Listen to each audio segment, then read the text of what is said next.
রোজ শনিবার করে শনিদেবের মন্দিরে মাথা ঠুকেও কি তার প্রকোপ থেকে মুক্তি পাচ্ছ না? কর্মফলের নামে একটার পর একটা আঁছলা বাঁশ খেয়ে যাচ্ছ? তাহলে শনিদেবের জন্ম রহস্যের এই গল্পটা খাস তোমার জন্য।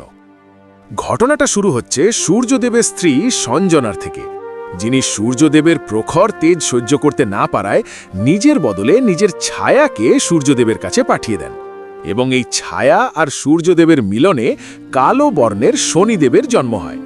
কারণ শনিদেবের মা ছায়া ছিল, আর ছায়ার রং সর্বদা কালোই হয়।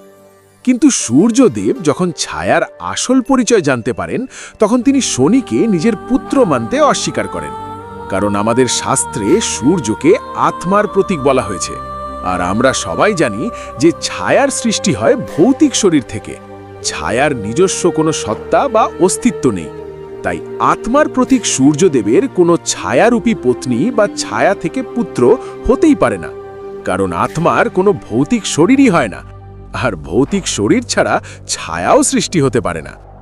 তাই শনি ছায়াপুত্র হওয়ায় নিজের অস্তিত্বকে বজায় রাখার জন্য কর্মের মাধ্যমে আমাদের সঙ্গে ছায়ার মতো এমনভাবে চিপকে থাকেন যে একবার ফেভিকলের জোর ছেড়ে গেলেও শনিদেবের কর্মজালের জোর ছাড়বে না।